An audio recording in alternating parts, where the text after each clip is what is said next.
Happening now, 5:30. Baseball is back in Syracuse. We'll let you know what to expect for the Syracuse Mets opening day. Restrictions are starting to relax, but COVID is still here. How one doctor hopes easing the restrictions will encourage more people to get vaccinated. From a nursing shortage to a surge in nursing school applications. Tonight, we hear from one woman who's looking to enter the field. What inspired her to go back to work? You're watching NBC3 News at 5:30.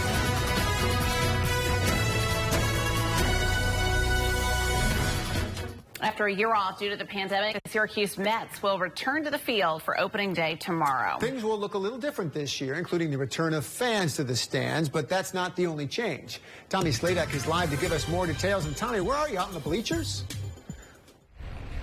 It's a new view, isn't it, Matt? This is just a part of the new digs, and something I think fans are used to seeing being out here in right field, because what we have behind us is the Salt City deck, and with me are about at least 40 spread tables. We have a bar back here. This one overlooks the dugout, and of course a gorgeous greens and a gorgeous baseball diamond.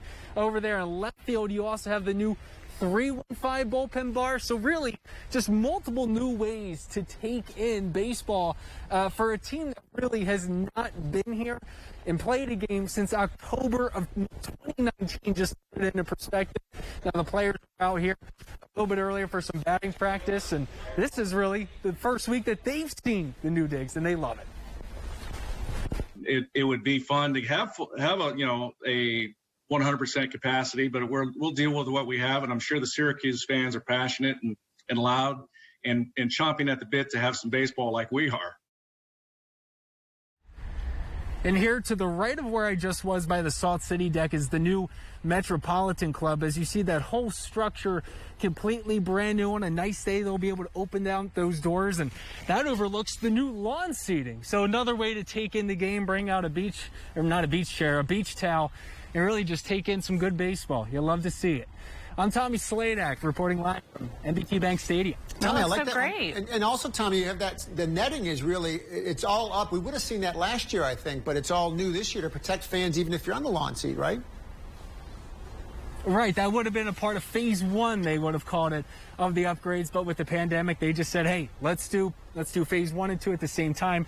So you have those new nettings, and if you were curious about those outfield bars, this is where I was able to get one of those balls. So you have to be kind of on your guard. So if you are ordering from the bar, there is an extra netting set up inside there, not just to protect you, but some of the workers that'll be out there in the rain. And protect your beer from getting tipped over. There you go. Tommy, save us some peanuts and salt potatoes, okay? Thank you.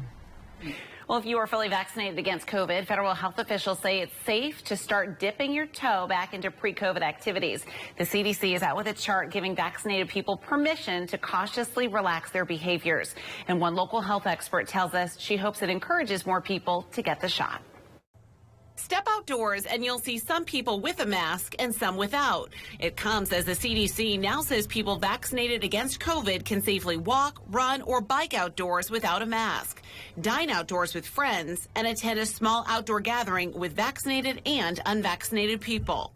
Well, I think it's welcome guidance for those of us who have been vaccinated on. Last week, the CDC released a list of activities, a color-coded chart giving people a roadmap of how to proceed in a post-vaccine world. Getting a vaccine doesn't mean we can, quote, go nuts, right?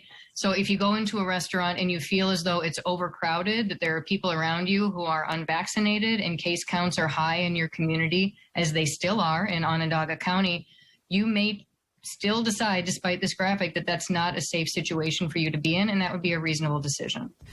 In every indoor and outdoor scenario, vaccinated people are considered safe, but the agency still recommends you mask up when attending a crowded outdoor event like a concert, parade, or sports game. Also, make sure to keep your mask on when you go indoors. The vaccines perform very well, all three of them, in protecting you from getting COVID if you get the vaccine. But certainly we can imagine the protection is less in terms of being able to have the virus in your body and spread it to other people. So we still need to have it really in the front of our brains protecting our young children who are not yet eligible to be vaccinated. Pfizer has submitted its vaccine for emergency use authorization in kids ages 12 to 15, with the hopes of getting them vaccinated by late December. Dr. Anderson expects it could be early next year until kids under 12 can get the shot. But with new variants popping up and unclear data on just how long we'll be protected with the vaccine, Dr. Anderson says the guidance on what's safe could change. And so what's okay to do right now as a vaccinated person may not be the same a year from now or even a couple months from now. So this too may change. Now, coming up on NBC3 News at 7, we answer more questions you may be wondering. Once you're vaccinated, is it okay to give someone a hug? If your kids have an outdoor play date, do they still need to wear a mask? And is it okay to ask people if they've been vaccinated? Comes down to your own comfort level in many cases, as Dr. Anderson was just saying. Now, for the second year in a row, Harborfest and the Oswego Independence Day Parade are both canceled. Instead, the city will hold a downtown block party July 4th with the annual fireworks display. Local artist John McConnell will be performing live from 5 to 7 p.m. that night. Several downtown restaurants will expand outdoor dining for that concert. After the long time coming concert, there will be the annual fireworks display launched from the Railroad Pedestrian Bridge over the Oswego River. Next year, they hope to get Harborfest back in full. For more information on the 4th of July Oswego Block Party, head to CNYCentral.com. Starting today, the U.S. Small Business Administration's Economic Aid will open its Restaurant Revitalization Fund. This provides close to $30 billion in direct relief funds to restaurants and other food establishments that have experienced economic hardships during the pandemic. Applications are available online. You can find a registration link at CNYCentral.com. Let's get a check on our forecast right now. Chief Meteorologist Wayne Mahar in the Weather Center. Wayne, the upside today, the temperatures are pretty comfortable. Temperatures are comfortable. They're seasonably mild, in fact. Temperatures today is 70, 71 right here in Syracuse.